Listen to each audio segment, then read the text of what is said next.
بحمدہ تعالی و بکرم مصطفیٰ صلی اللہ تعالی علیہ وسلم معمول کے مطابق آج بھی ہماری تلاوت ہوئی۔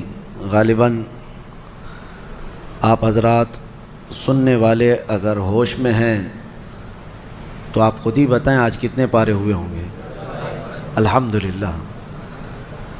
جو ایکٹیو ہیں وہی آخر تک ہوتے بھی ہیں۔ قرآن پاک سننا یہ بہت بڑی عبادت ہے۔ آپ ڈیوٹی نہیں ادا کر رہے ہیں بلکہ اللہ کا کلام سن رہے ہیں۔ قرآن کا 1/3 حصہ آج گزر چکا ہے، 10 پارے ہو چکے الحمدللہ۔ مولا کریم بقیہ 2/3 بھی آپ کو تجوید کے ساتھ سننے اور ہمیں پڑھنے کی توفیق عطا فرمائے۔ اللہ تبارک و تعالیٰ نے آج کے ان صورتوں میں جو بیان فرمایا، ایک سورۃ الانفال ہے۔ انفال جو ہے مال غنیمت کو کہتے ہیں۔ اصل میں یہ بدر کے متعلق نازل ہوئی یہ پوری سورہ انفال۔ مال غنیمت کے بارے میں حضور اکرم صلی اللہ تعالیٰ علیہ وسلم سے پوچھا گیا تھا، اس سلسلے میں یہاں پر اس سورہ میں کئی باتیں آئی ہیں۔ بدر کے میدان میں نبی پاک صلی اللہ علیہ وسلم نے اعلان فرمایا تھا لوگوں کو ابھارنے کے لیے یا میدان میں مضبوط رکھنے کے لیے کہ فلاں فلاں کو جس طرح سے کارکردگی ہوگی ویسا انعام دیا جائے گا۔ تو اس میں جتنے جوان تھے وہ میدان میں کود پڑے ہیں، جو بوڑھے صحابہ تھے عمر والے وہ جھنڈوں کو مورچوں کو سنبھالے ہوئے تھے، خیموں کو سنبھالے ہوئے تھے۔ میدان کی ظاہر سی بات ہے فوج کی حفاظت کے لیے بھی کچھ صحابہ ہوا کرتے، تو انہوں نے مورچے سنبھال لیے، جوان لڑنے کے لیے میدان میں کود پڑے۔ اور ایسی سخت ترین لڑائی ہے کہ بدر کے میدان میں آپ کو پتہ ہے، تاریخ گواہ ہے، یہ 313 تھے اور وہ 1000 سے زیادہ تھے۔ باوجود اس کے اللہ نے روشن فتح عطا فرمائی، اور یہ جوان صحابہ نے 70 کافروں کو مار گرایا تھا اور 70 کو قیدی بنا کر لائے تھے۔ اب مسئلہ یہ تھا کہ حضور نے جو اعلان فرمایا تھا جس کی جیسی کارکردگی ہوگی ویسا انعام ہے، تو جو جوان صحابہ تھے ان میں یہ باتیں چلنے لگی جو بدر کا مال غنیمت ہے وہ غالباً جوان صحابہ کو زیادہ ملے گا۔ تو بوڑھے صحابہ وہ کہتے کہ اگر ہم مورچہ نہ سنبھالتے تو تم میدان میں اترتے کیسے؟ بہت تیز ہمارے حاجی صاحب جو ہے بے شک فرماتے ہیں، کیونکہ بوڑھوں کا اپنا ایک رول ہوتا ہے۔ بڑھاپا جو ہے اللہ تعالیٰ کی طرف سے ایک نعمت ہے کہ اللہ کی طرف لوٹنے کا موقع دیا جاتا ہے۔ جو جوان بیٹھے ہیں اللہ ان کو بھی اچھا بڑھاپا عطا فرمائے، عبادتوں کے ساتھ، اور اللہ کی طرف لوٹ آنے والا بڑھاپا یہ نعمت ہے۔ کیونکہ زندگی میں جوانی میں جو کرنا تھا کر لیا، لیکن آخر عمر میں اللہ نے اس کو ہدایت دی کہ وہ مسجدوں کی طرف آ گیا ہے، پابند ہو گیا ہے، اور یہ احسان ہے اللہ کا کہ اللہ تعالیٰ اسے پاک کر کے دنیا سے اٹھانا چاہتا ہے۔ اور میرا مولا فرماتا ہے جس کی اسلام میں داڑھی سفید ہو گئی، اللہ فرماتا ہے مجھے اس کو عذاب دینے میں حیا آتی ہے۔ اللہ حیا فرماتا ہے بوڑھے کو عذاب دینے میں، اور بڑھاپے میں بھی جس کی ایک بھی نہیں نکلی اس کا کیا ہے؟ بہرحال تو بوڑھے صحابہ یہ کہنے لگے ہم مورچہ سنبھالے تھے، ہمارا مال غنیمت تو ہمیں زیادہ ملنا چاہیے۔ تو یہ بات چل رہی تھی کس نے زیادہ کارکردگی کی ہے میدان بدر میں، یہ جوان صحابہ کا یا پھر بوڑھے صحابہ کا، کس کا کارنامہ زیادہ بڑا ہے؟ تب یہ سورہ انفال میں آیتیں نازل ہوئی۔ اللہ نے کیا ہی بہترین انداز میں فرمایا، فَلَمْ تَقْتُلُوهُمْ وَلَكِنَّ اللَّهَ قَتَلَهُمْ وَمَا رَمَيْتَ إِذْ رَمَيْتَ وَلَكِنَّ اللَّهَ رَمَى۔ رب فرماتا ہے محبوب آپ ان سے فرمائیں، اے صحابہ رسول کے غلاموں، جنگ میں جب تم تیر چلا رہے تھے تم میں سے کسی نے تیر نہیں مارا، اللہ نے تیر چلایا ہے، اور تم میں سے کسی نے ان کو قتل نہیں کیا، اللہ نے ان کو قتل کیا ہے۔ یعنی صحابہ کا کام تھا لیکن ان کے کاموں کو اللہ نے اپنا کام فرمایا۔ یہ رسول پاک صلی اللہ تعالیٰ علیہ وسلم کے غلاموں کی شان ہے کہ رب تعالیٰ فرماتا ہے ان کا کیا ہوا کام وہ اللہ کا کیا ہوا ہے۔ پھر اس کے بعد نبی پاک صلی اللہ تعالیٰ علیہ وسلم نے مال غنیمت جمع فرمایا اور قیدی بھی آئے بدر کے۔ اب سنیے، اسلام میں یہ ایک پہلی چیز ہے پوری دنیا کو پیش کی جانے والی۔ ہزاروں جنگیں آج بھی ہوتی ہیں، ہو بھی رہی ہیں اور ہو چکی ہیں۔ جنگوں کی ایک تاریخ نکال کر کے دیکھو اور میرے آقا صلی اللہ علیہ وسلم کے جو جہاد ہیں ان کو ایک طرف رکھو۔ بدر کے بعد کون سے قیدی آئے تھے پتہ ہے آپ کو؟ ایسے قیدی جنہوں نے مکہ میں صحابہ کا جینا تنگ کر کے رکھا تھا، بہت تکلیفیں دیے تھے، وہ سب گرفتار ہوئے تھے۔ 70 تو مارے گئے تھے، جس میں ابو جہل بھی مر گیا تھا۔ حضرت بلال حبشی کا جو آقا تھا وہ بھی مرا تھا، بڑے بڑے کافر مرے تھے، لیکن جو قید ہو کر کے آئے تھے وہ بھی چھوٹے نہیں تھے، اس میں بھی اچھے خاصے جو بھڑکانے والے لوگ تھے وہ سب گرفتار ہوئے تھے۔ اب ظاہر سی بات ہے صحابہ اکرام کو بدلہ بھی لینا تھا، اتنے سالوں ہمیں تکلیف دیا، تڑپایا، آج ہاتھ میں آ گئے ہیں۔ لیکن نبی رحمت صلی اللہ تعالیٰ علیہ وسلم نے صحابہ سے مشورہ کیا کہ ان کے ساتھ کیا کریں ابھی۔ تو حضرت عمر فاروق رضی اللہ تعالیٰ عنہ نے مشورہ دیا کہ ان میں سے ٹکڑے ٹکڑے کر کے ان کو کاٹ کے مار ڈالیں، یہ جتنے ہیں مار ڈالیں ان کو۔ صحابہ کے الگ الگ مشورے تھے۔ حضرت ابوبکر صدیق نے عرض کیا، یا رسول اللہ صلی اللہ علیہ وسلم، ان کو اگر فدیہ لے کر کے کچھ مال ان سے لے کر کے ان کو آزاد کر دیں، ہو سکتا ہے بعد میں یہ اس سے متاثر ہو کر اسلام میں آ جائیں۔ حضور نے حضرت ابوبکر کے مشورے کو پسند فرمایا۔ پھر اعلان ہوا ان قیدیوں کے ساتھ کہ تم میں سے جس کے پاس بھی مال ہے وہ اتنا اتنا فدیہ دے اور آزاد ہو جائے۔ تو جو سیٹ لوگ تھے پیسے دے رہے تھے، آزاد ہو رہے تھے، لیکن جس کے پاس مال نہیں تھا اس کے لیے ایک دوسرا آپشن تھا حضور کی طرف سے۔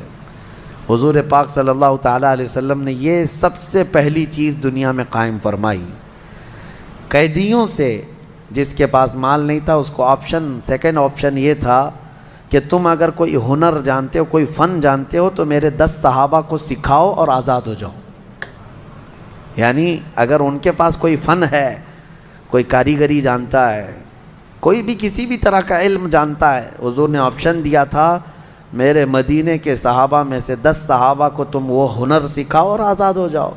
قیدیوں سے بھی کام لینا اور علم لینا یہ نبی پاک صلی اللہ علیہ وسلم کا ریولیشن ہے، اس سے پہلے کسی نے یہ کام نہیں کیا ہے۔ اور اس کے بعد میں آپ کو بتاؤں، انصاف کے ترازو پر سب کو برابر رکھا گیا۔ اتفاق ایسا کہ ان قیدیوں میں خود رسول اللہ کے چچا عباس بھی گرفتار ہو کر آئے تھے، وہ ایمان لائے ہوئے نہیں تھے، ایمان لائے ہوئے نہیں تھے، گرفتار ہو کر کے آئے۔ اور ظاہر سی بات ہے وہ جب میدان میں آئے تھے ان کے پاس کچھ نہیں تھا، لیکن مکہ میں جب جنگ کے لیے نکل رہے تھے تو اپنی بیوی ام الفضل کو کچھ پیسے دے کر کے کہا تھا سونے کے سکے فلاں مٹکے میں یا کسی جگہ اس کو اندر بند کر کے رکھ دو، کسی کو خبر نہ ہو۔ جنگ میں آنے سے پہلے، بدر میں آنے سے پہلے اپنی بیوی کو دے کر آئے تھے اور وہ چھپا دیے گئے پیسے تہہ خانے میں۔ اب ان کے پاس یہاں میدان میں گرفتار ہونے کے بعد کچھ نہیں تھا۔ جب ان کی باری آئی تو حضور پاک صلی اللہ علیہ وسلم نے ان سے بھی کہا جیسے سارے قیدی دے رہے ہیں آپ بھی دیں، کیونکہ دشمنوں کے ساتھ آئے تھے آپ فدیہ دے کر کے آزاد ہو جائیے، یا پھر دوسرا آپشن ہے۔ تو انہوں نے کہا نہ میرے پاس کوئی فدیہ ہے، پیسہ ہے، نہ ہی کوئی دوسری چیز ہے۔ تو حضور پاک صلی اللہ علیہ وسلم نے فرمایا بدر میں آنے سے پہلے اپنی بیوی ام الفضل کو جو دے کر کے آئے تھے وہ منگوا لو۔ یہ ہے میرے آقا کا علم غیب، لوگوں کو ابھی پیٹھ پیچھے اور دیوار پیچھے کی لگی ہوئی ہے۔ میرے آقا صلی اللہ تعالیٰ علیہ وسلم تو تمہارے گھروں میں کیا کیا چیزیں تم چھپا کر رکھے ہو وہ تک جانتے ہیں۔ حضرت عیسیٰ علیہ السلام فرماتے ہیں، قرآن میں موجود ہے وَأُنَبِّئُكُم بِمَا تَأْكُلُونَ وَمَا تَدَّخِرُونَ فِي بُيُوتِكُم۔ حضرت عیسیٰ علیہ السلام کا یہ فرمان قرآن میں آیا ہے، وہ خود کہتے ہیں میں تمہیں وہ سب چیزیں بتا دوں گا جو کچھ تم گھروں میں کھاتے ہو اور جو جمع کر کے رکھتے ہو۔ جب عیسیٰ علیہ السلام اتنا جانتے ہیں تو کیا میرے نبی پاک صلی اللہ علیہ وسلم اپنی امتیوں کے احوال نہیں جانتے؟ یقیناً جانتے ہیں۔ رسول رحمت صلی اللہ تعالیٰ علیہ وسلم نے جیسے ہی یہ فرمایا، حضرت عباس کیا کہتے؟ جواب کچھ بھی نہیں تھا، فوراً کہنے لگے میں ایمان لاتا ہوں۔ نبی پاک صلی اللہ تعالیٰ علیہ وسلم کی بارگاہ میں، پھر ان کو آزاد کر دیا گیا، اور جو کچھ قیدی بچے تھے جن کے پاس دونوں بھی چیزیں نہیں تھیں ان کو مدینہ لایا گیا، اور قید خانہ کہاں تھا؟ مسجد نبوی میں رکھا گیا۔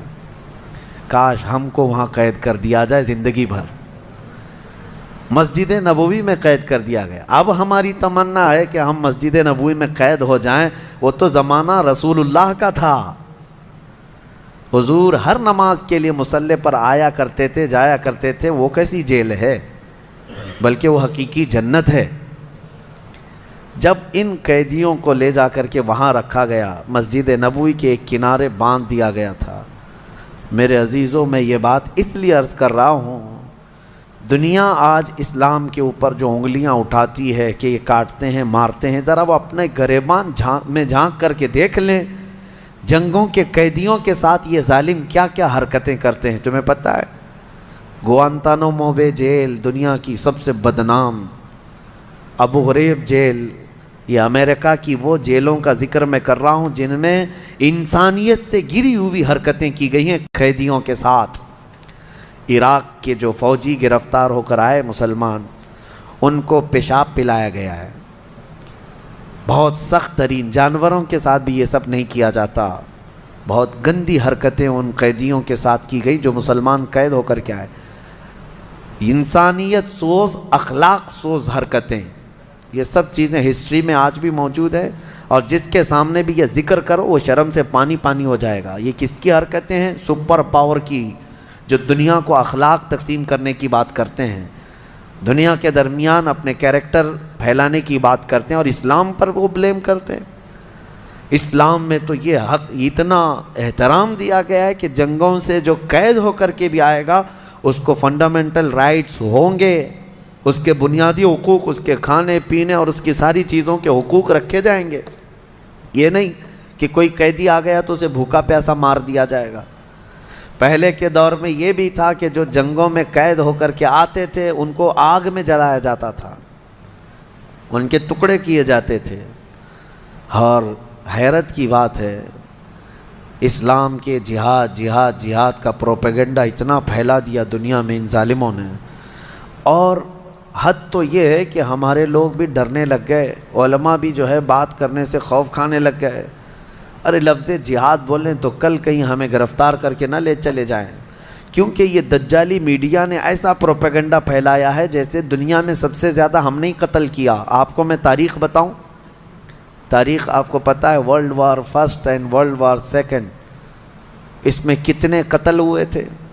سرچ کر کے آپ خود محسوس کر لیں گے، پتہ چلے گا آپ کو۔ فرسٹ ورلڈ وار، عالمی جنگ جو ہوئی، جنگ عظیم، پہلی جنگ عظیم، پوری دنیا اس میں ملوث رہی، اس میں تقریباً 3 کروڑ لوگ مارے گئے ہیں۔ کروڑ کی بات کر رہا ہوں، لاکھ نہیں، 3 کروڑ لوگ متاثر ہوئے ہیں، زخمی ہوئے، مارے گئے۔ اور دوسری جنگ عظیم میں تو 5 کروڑ سے اوپر لوگ، انسانوں کی کوئی اہمیت ہے یا نہیں؟ کروڑ ایسے ہم یہاں پر تاریخ میں بتایا جا رہا ہے جیسے کوئی گاجر مولی ہیں۔ ایک انسان کی بھی وقعت ہے اسلام میں، ایک انسان کی بھی قیمت ہے۔ 3 کروڑ مارے گئے، 5 کروڑ مارے گئے، لیکن تم میں سے کسی کو آج ہمت نہیں ہے یہ عالمی جنگ کے متعلق کہا جائے کہ یہ سب ورلڈ وار جو ہے دنیا کو فساد میں مبتلا کرنے کی سازشیں تھیں اور پوری دنیا کو تباہ کرنے کے آلے تھے۔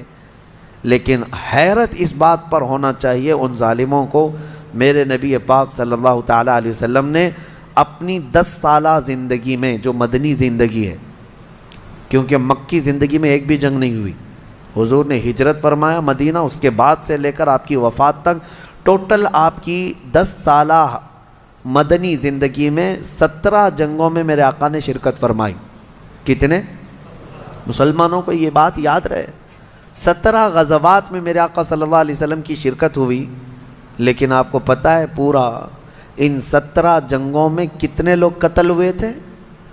ٹوٹل ملا کر کے 260 کے قریب، ان 17 جنگوں میں 260 لوگ جن کی تعداد بتائی جا رہی ہے۔ اب آپ بتائیں کہاں 260، کہاں 250 لوگ، اور کہاں 5 کروڑ، کہاں 3 کروڑ؟ ابھی کرنٹ احوال میں ابھی آپ جا کر کے دیکھیں، عراق امریکہ کی جنگ میں عراق میں نئے نئے قبرستان بن گئے ہیں، قبریں گن نہیں سکو گے آج۔ جو ڈیٹا گورنمنٹ دیتی ہے وہ ایک محدود طریقے کا ہے، باقی وہاں کے جو حالات ہیں اللہ کی پناہ۔ سیریا میں کس نے جنگ چھیڑ رکھا ہے آج تک؟ یمن کو کون مار رہا ہے؟ افغان میں 20 سال نیٹو فوجوں نے کیا کیا؟ ان کے پاس کوئی ڈیٹا ہے؟ ان کے پاس کوئی تعداد ہے؟ کتنے لوگ مارے گئے؟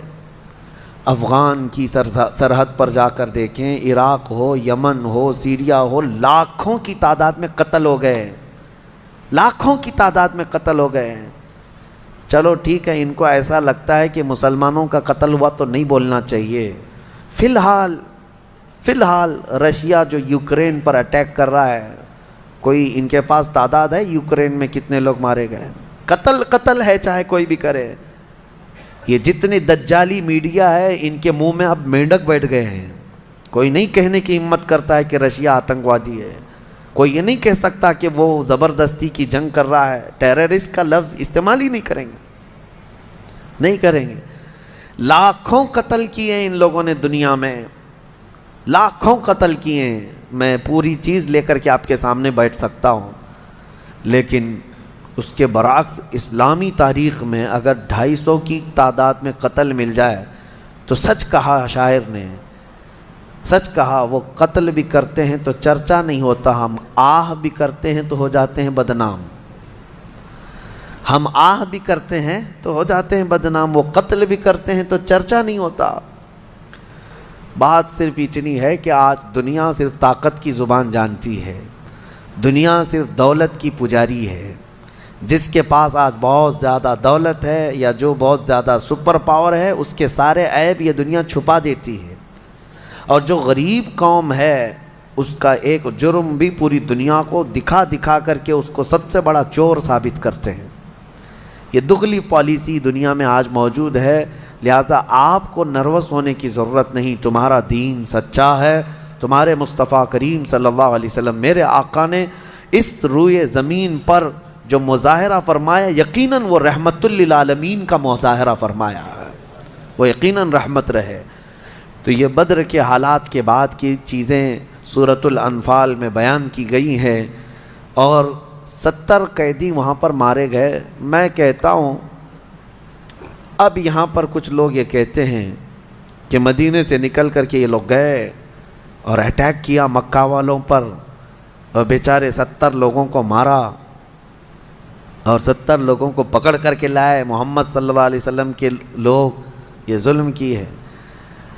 ان الوؤں کو یہ بات بولنے میں شرم بھی نہیں آتی کہ حضور صلی اللہ علیہ وسلم گئے، ان کو مارے اور پکڑ کے لائے۔ بیوقوف ہو، 313 کو لے کر گئے تھے اور آئے کتنے تھے؟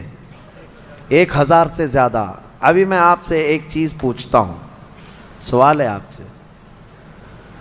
ممبئی میں آپ لوگ رہتے ہیں اور دلی یہاں سے کافی دور ہے، اگر دونوں میں ٹھن گئی، ممبئی والوں میں دلی والوں میں، اللہ کبھی نہ کرے، مثال دے رہا ہوں، دونوں میں کچھ اختلاف ہو گیا اور جنگ کی نوبت آ گئی، جنگ کی نوبت آ گئی۔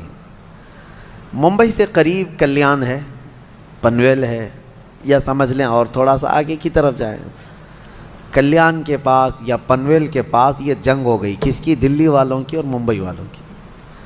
مجھے بتاؤ کیا کہا جائے گا کہ ممبئی والے لڑنے کے لیے گئے تھے کہ دلی والے لڑنے کے لیے آئے تھے؟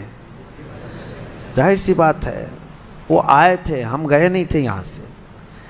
اسی طرح سے اگر دلی کے قریب دوسرے وہاں سے سٹے ہوئے شہر ہے، نوئیڈا ہے، غازی آباد، وہاں اگر جنگ ہوئی ہوتی تو یہ بلیم کیا جاتا ممبئی والے وہاں گئے تھے مارنے کے لیے۔ یہی حال ہے، بدر کا لوکیشن اگر آپ کو پتہ چل جائے کہ کہاں ہے تو سب بات سمجھ میں آ جائے گی۔ بدر مدینے سے قریب ہے، مکہ سے دور ہے، مکہ سے تقریباً 300 کلومیٹر اور مدینے سے تقریباً 100-150 کے آس پاس۔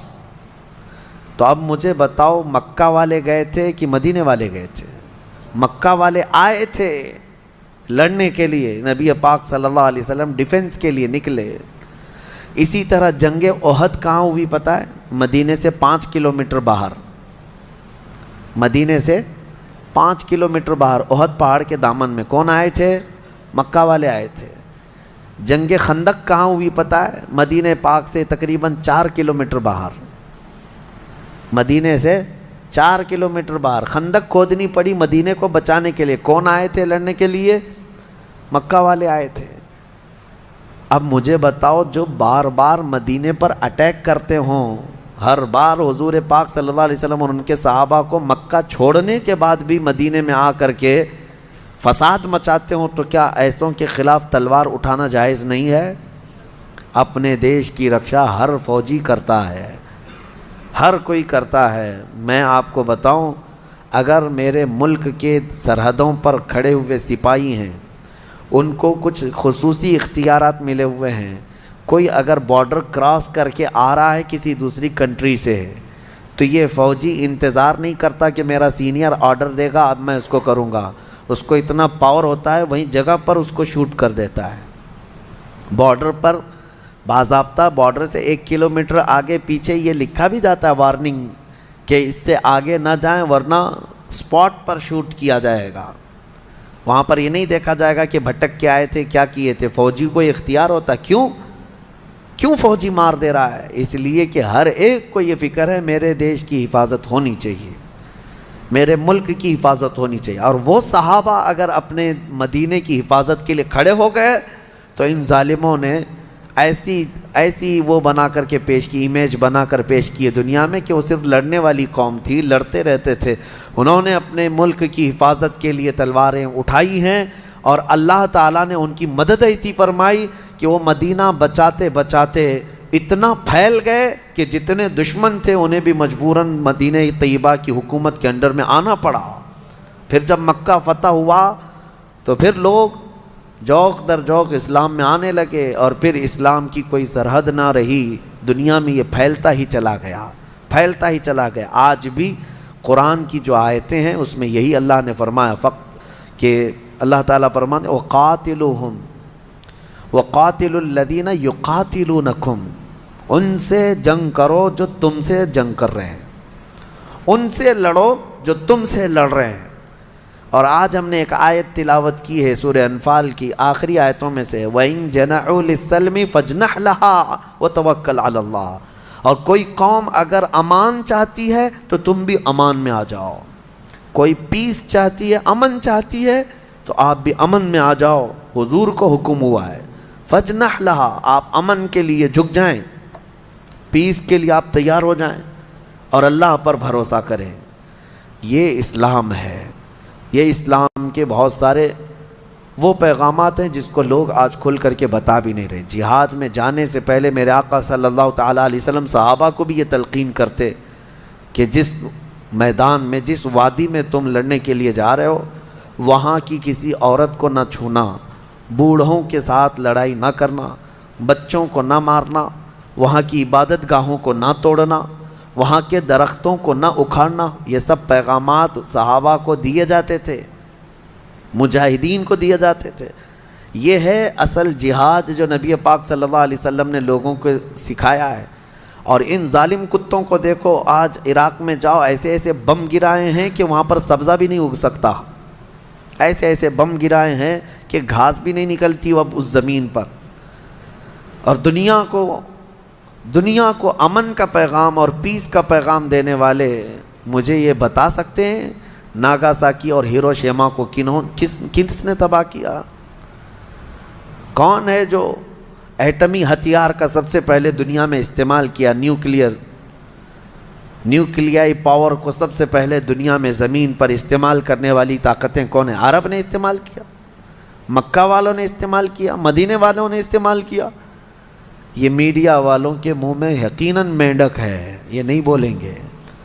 ناگاساکی اور ہیروشیما کو تباہ کرنے والی طاقت وہ آج ان کی سپر پاور دادا ہے، اور اسے کوئی نہیں کہتا کہ امریکہ نے کس طرح کے ہتھیار استعمال کیے تھے اس وقت۔ ویتنام کی جنگ، یہ سب تاریخ ہے میرے عزیزو۔ بات صرف اتنی ہے کہ میڈیا ان کے پاس ہے، اخبار ان کے پاس ہے، پرنٹ میڈیا، الیکٹرانک میڈیا، ساری چیزیں، اور یہ جھوٹ کو سچ لکھتے رہیں اور سچ کو جھوٹ لکھتے رہیں. لیکن میں آپ سے یہ گزارش کرنا چاہوں گا، آنکھ بند کر کے جو کچھ دکھایا جائے اس کو منعن تسلیم نہ کرو، بلکہ قرآن کہتا ہے جب کوئی فاسق تمہارے پاس خبر لے کر کے آئے اس کی تحقیق کرو، فتبینوا، ورنہ کہیں تم جہالت میں شرمندگی اٹھانا نہ پڑے. تمہیں ہمیشہ یہ بات یاد رہنی چاہیے. کبھی ایسا ہوتا ہے کہ ان کا حال یہ ہے میڈیا والوں کا کہ کسی چیز کو اتنا بولو اتنا بولو اتنا بولو کہ وہ سچ لگنے لگ جائے.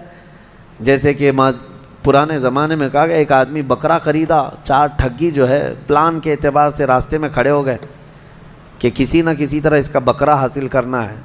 سب جو ہے فاصلے پر کھڑے ہو گئے. پہلا ملا بکرا جو خرید کے لے جا رہا تھا، بیچارہ بھولا آدمی تھا. اس کو دیکھتے ہی یہ ٹھگی نے کہا میاں کتا کتنے کا لیے؟ وہ غصے میں کہنے لگا کتا دکھ رہا ہے، میں نے بکرا خریدا ہے، بکرا ہے یہ. کہا ارے میاں کتا ہے. تو بحث ہوئی تھوڑی سی، بہت تکرار ہوئی. بہرحال وہ ٹھگی تو چلا گیا. اب یہ جو ہے لے کر کے نکلا، کندھے پر لے کر کے بکرے کو چلنے لگا. آگے پلان کے مطابق دوسرا کھڑا تھا، اس نے کہا میاں کتا تو بہت اچھا ہے آپ کا. اس نے کہا یہ کیا ہو گیا لوگوں کو؟ پھر اس سے تھوڑی بہت بحث کیا، لڑا کہ تم کو کیا ہو گیا کہ میرے بکرے کو کتا کہہ رہے ہو، میں بکرا لے کر کے آیا ہوں. وہ ٹھگی ہنسنے لگا، تم کو لگ رہا ہوگا لیکن ہے وہ کتا. یہ کہہ کر کے وہ چلا گیا. 2 جب ہو گئے تو دل میں شک آنے لگ گیا، میں نے کتا تو نہیں خریدا. اس کو پکڑ کے تو دیکھا، جگہ جگہ سے سب بکرا ہی دکھا. خیر دل کو اپنے منا لیا، چلا. تیسرا ٹھگی کھڑا تھا، اس نے کہا میاں بہت خوبصورت کتا لے جا رہے ہو، گھر کے لیے لیے ہیں یا کسی اور چیز کے لیے؟ بالکل نارمل انداز میں. اب اس کو تھوڑا اور زیادہ شک ہو گیا. پہلا بولا تھا، دوسرا بولا تھا، اب تیسرا بھی بول رہا ہے. میری آنکھوں کا قصور تو نہیں ہے کہ کتا ہی ہے یہ. کندھے سے اتار دیا، بحث نہیں کیا. گھر قریب تھا، گھر کے پاس ہی وہ چوتھا ٹھگی بھی کھڑا تھا، وہ آخری تھا. اس نے کہا کہ میاں کتنے کا کتا لائے آپ نے؟ یہ کتا تو میں بھی ڈھونڈ رہا تھا، اس طرح کا کتا ملتا نہیں ہے. وہ بیچارہ چھوڑ کے بھاگ گیا. کہا لے لو بھائی، یہ کتا مجھ سے غلطی ہو گئی، میں بکرا لانے گیا تھا، کتا آ گیا. تھا بکرا ہی، لیکن بیچارہ وہ کتا وہ چھوڑ کر کے چلا گیا. وہ چاروں ٹھگیوں نے اپنے اپنے پلان کے مطابق اس کا بکرا حاصل کر ہی لیا. وہ خالی ہاتھ گیا. میں آپ کو کہتا ہوں دنیا 1000 بھونکے، کبھی تم اپنا بکرا چھوڑنا مت. تمہارے پاس جو بکرا ہے وہ چھوڑنا مت. دنیا کو بھونکتی ہے، بھونکنے دو. جہاد ہاں ہے میرے پاس جہاد. نماز ہاں ہے نماز، سب سے بہترین عبادت. داڑھی ہاں سب سے بہترین چیز ہے مرد کے لیے. ان کے بھونکنے سے تم اٹھا کر کے کیوں نالیوں میں پھینکتے ہو؟ ان سے کہو نہیں. کچھ لوگ یہ تمہیں بار بار ٹونٹ ماریں گے کہ یہ کیا ہے داڑھیوں کا پرانا زمانے کا طریقہ ہے. کہو تم اپنی چوٹیاں سنبھالو، ہم اپنی داڑھیوں میں خوش ہیں. نبی پاک صلی اللہ تعالیٰ علیہ وسلم کی سنت مبارکہ. اس طرح سے کچھ چیزوں کو ٹارگٹ کر کے تم سے دور کیا جاتا ہے. اور یہ دنیا کی جو خبریں دینے کے لیے بٹھائے گئے ہیں، یہ سب وہی ٹھگی ہیں جو بکرے لینے بیٹھے ہوئے ہیں. میڈیا میں جتنے چینل میں بیٹھے ہیں سب ٹھگی ہیں، تمہارے بکرے لے لیں گے. اسی لیے ان کے کتا کہنے سے تمہارا بکرا کبھی کتا نہیں بنے گا. یہ بات ہمیشہ ذہن میں رکھے. اللہ کریم ہم سب کو علم نافع اور عقل کامل عطا فرمائے. سورہ توبہ کی ہم نے تلاوت کی ہے. سورہ انفال کے بعد سورہ توبہ. سورہ توبہ قرآن کی ایک ایسی سورت ہے، 114 سورتوں میں ایک ہی سورہ ایسی ہے جس کے شروع میں بسم اللہ نہیں پڑھی جاتی. جس کے شروع میں بسم اللہ نہیں پڑھی جاتی. ہر سورہ کے شروع میں بسم اللہ پڑھی جاتی ہے. اس کی حکمت اللہ اس کے رسول بہتر جانتے ہیں. قرآن میں اسی طرح سے آئی ہے. جب حضور نے لکھوایا اس کو تو بسم اللہ کے ساتھ نہیں لکھوایا. پہلے جواب تو یہی ہے. اور بعض نے یہ کہا ہے کہ یہ سورہ جو شروع ہو رہی ہے آیات غضب ہے، اس میں اللہ کے غضب کا اظہار ہے کفار و مشرکین پر. اور بسم اللہ چونکہ آیت رحمت ہے، بسم اللہ الرحمن الرحیم، اللہ کی رحمت کا ذکر ہے بسم اللہ میں، تو آیت رحمت ہے بسم اللہ اور آیت غضب دونوں کو ملانا مناسب نہیں، اس لیے بعض بزرگوں نے فرمایا سورہ توبہ کے شروع میں بسم اللہ نہیں پڑھی جاتی۔ سورہ توبہ کا جو میٹر ہے وہ خاص طور پر ایک آیت ان کو بہت چبھتی ہے، اس کا بھی میں خلاصہ بیان کرتا ہوں۔ اس میں یا ایھا الذین آمنوا انما المشرکون نجس فلا یقربوا المسجد الحرام بعد عامہم ھذا، یہ حضور پاک صلی اللہ تعالیٰ علیہ وسلم پر نازل ہوئی۔ اللہ نے فرمایا اے ایمان والو بے شک مشرک نجس ہیں۔ کیا ہے؟ نجس ہے۔ یہ چیز بہت کھلتی ہے ان کو، یہ کہا گیا ہے کہ ہم کو نجس کہا گیا ہے، ناپاک کہا گیا ہے۔ نجس ہوتا کیا ہے؟ بہت ساری چیزیں ہیں، میں آپ کو بتاتا ہوں، اور اس میں حکم یہ ہے کہ ان کو مسجد حرم کے قریب اب آنے مت دینا۔ اس سال کے بعد پابندی ہو گئی، مشرکین نہ آئیں، یا اللہ تبارک و تعالیٰ کی مقدس سرزمین ہے۔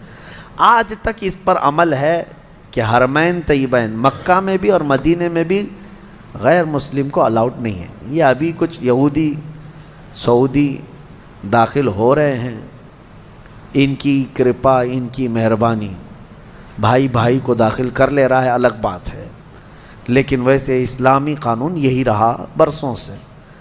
اب ان کا سوال یہ ہے کہ مشرکین کو نجس کیوں کہا گیا؟ میرے عزیزو، نجس کا مطلب یہ ہے، نجس جس کو کہا گیا ہے، ایک نجس وہ ہے جو کتا ہے، ایک نجس خنزیر ہے، کہ اس کو چھونا بھی جو ہے نجاست ہے، اور ایک پیشاب پخانا یہ بھی نجاست ہے، یہ بھی نجس ہے۔ لیکن ان کے لیے جو کہا گیا وہ عقیدہ نجس، یعنی اللہ تعالیٰ کے ساتھ شرک کرنے والی یہ جو فکر ہے، یہی سب سے بڑی نجاست ہے، یہ گندگی ہے، یہ نجاست ہے۔ اور یہ صرف اور صرف میرے دین میں نہیں، الزامی جواب ہمارے پاس بھی ہے۔